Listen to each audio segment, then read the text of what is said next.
comes out, there's obviously a bunch of stuff that has to be disconnected and removed.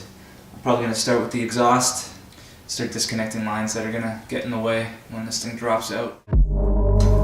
This is the exhaust here. Got the stock cats deleted, and you got this high flow cat in its place, which is then welded to a flange, and that's connected to the mid pipe and all the stuff that runs towards the back of the car. So kind of cool to see, you know, a few different areas, but the exhaust piping is huge. I think it's like 3-inch. It's got to be near 3-inch, but I mean, this car's stock springs and the exhaust sits pretty damn low. So even with the ride height this car currently has, this pipe hangs pretty low, and I mean, I couldn't imagine running this setup on a fairly low car. First thing I'm going to do is I'm going to unbolt the flange and remove the mid pipe and the cat back.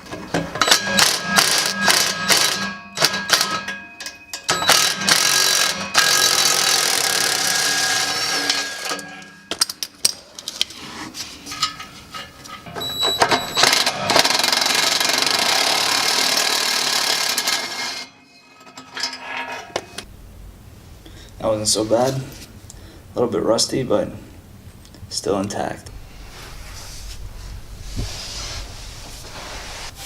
See these hangers on each side, gotta remove those.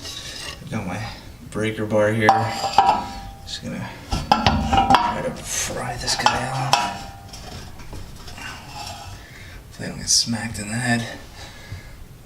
Nope, there's 2 more hangers, so I should be okay. I have to put this down. Not too bad. Hanger number 1 off. Gotta do the second one now.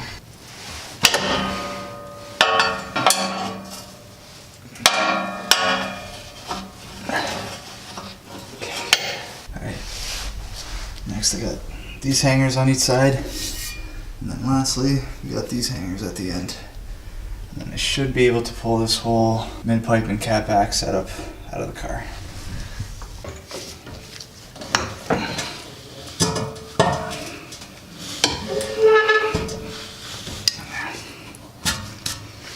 Alright, so I got the exhaust pretty loose, pretty much ready to come out except for this hanger at the top here.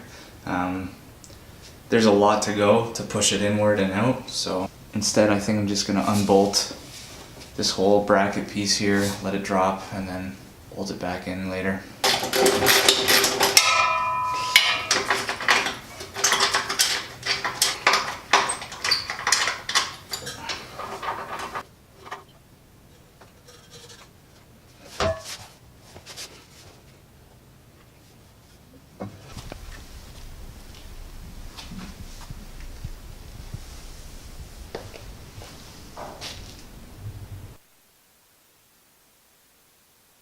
Alright, so I got this big old thing out of the Cobra.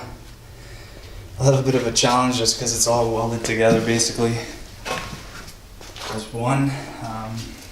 Take a look at the mid pipe, it's welded right to the mufflers. What's interesting is this mid pipe, I've actually never seen this mid pipe before. It's a Flowmaster, it says underneath, but I don't know. It's like, it looks kind of like an X pipe. I don't quite know if the pipes connect. So I went online and I kind of searched around to see if I could find this pipe for an 03-04 Cobra. I couldn't find one. Couldn't find one for a 99 to 04 at all. But I found the exact same one listed for 05 to 10 Mustangs. So I'm pretty sure this is an 05 and up mid pipe and a retrofit to fit the Cobra. As you can tell, he's got flanges welded on here. I guess it works. So I had these flanges welded up and then just welded it, and he just cut it and welded it to the mufflers. I don't think I'll be reusing any of this stuff, so I'll probably sell it. Alright, so now that the exhaust is off, I'm gonna take both calipers off the rear. Got this e-brake cable, gotta make sure that comes off as well. And then I'll just tuck the calipers kind of out of place, disconnect all the ABS stuff, and see what else is going to kind of interfere with dropping the rear subframe out. So get started on that, just keep going.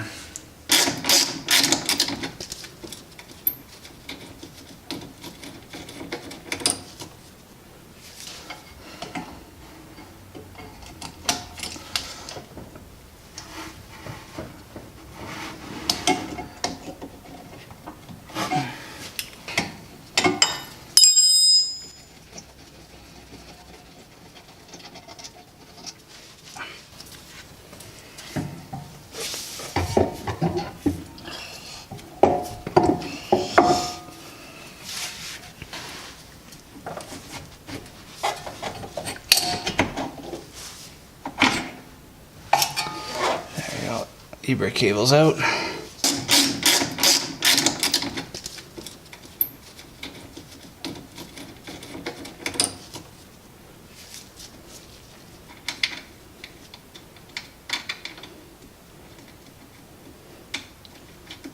It's gonna be hard to show, but I'm gonna remove the ABS from the IRS. It's got a couple of mounting tabs, just gotta quickly disconnect those.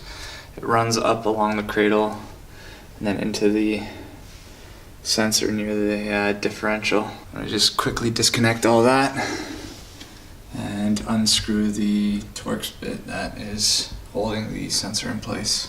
Alright, so I got the drive shaft marked. Now I'm just gonna unbolt it and then get it out of the way, kind of suspend it up into the tunnel there. Alright, so I got the drive shaft disconnected and zip tied up and out of the way. Like I said, it was just the 4 bolts, and then once I got the bolts off, it was a little tough to wiggle it loose, but eventually it gave way, and yeah, now it's just tucked up and out of the way. So next I'm going to jack up the rear control arms and start removing the bottom bolts for the struts, and then hopefully get the springs out as well.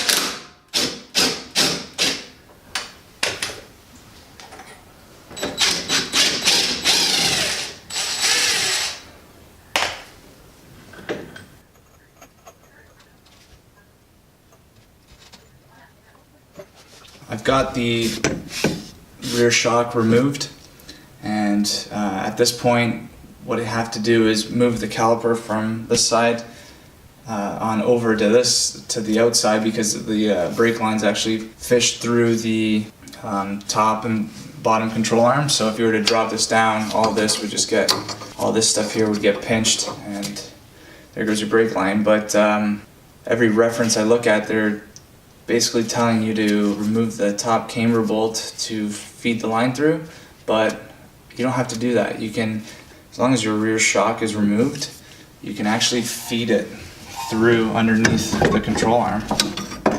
So there it is.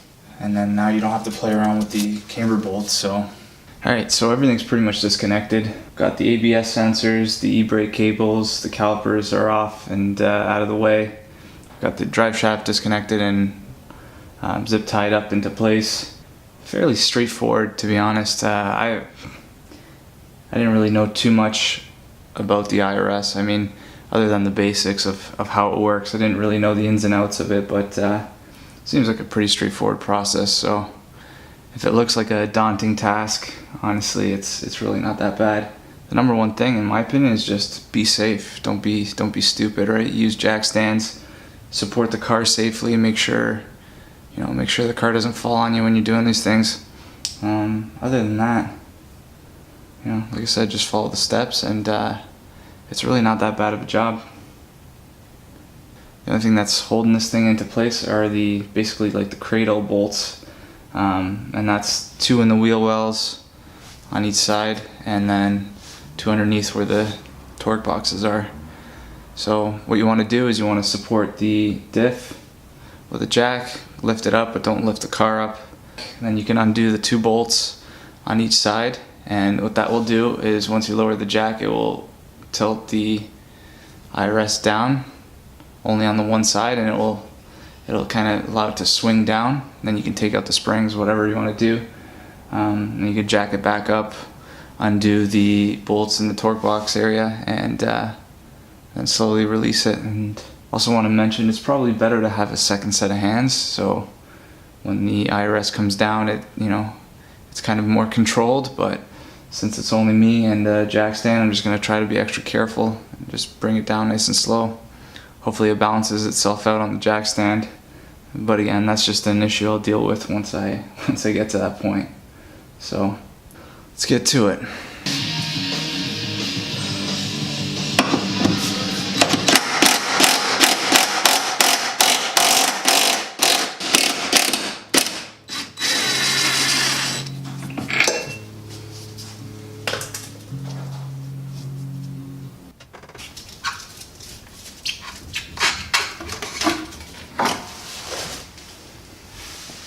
So you're basically just tilting it down just enough so you can get the spring out safely, and then you're gonna jack it back up and then undo the bolts on the torque boxes and lower the whole thing down.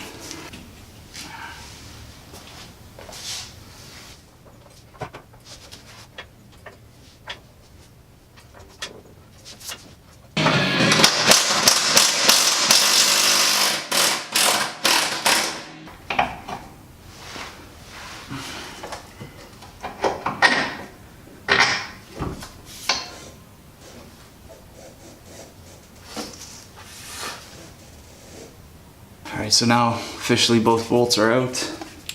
The IRS is just floating on the jack stand, so it's fairly balanced, but as it comes down, I'm kind of curious to see if it'll drop one way or another, but just gonna lower it down slowly and should be out.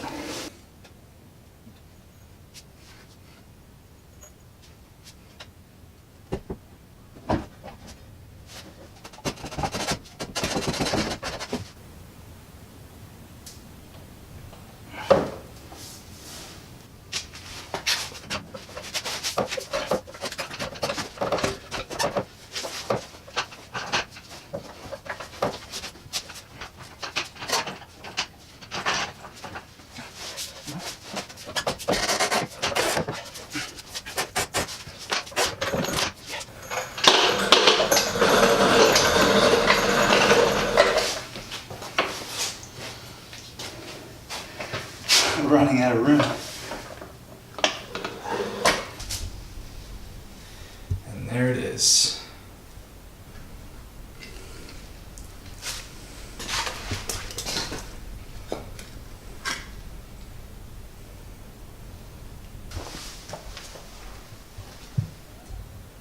Getting pretty excited for what's to come.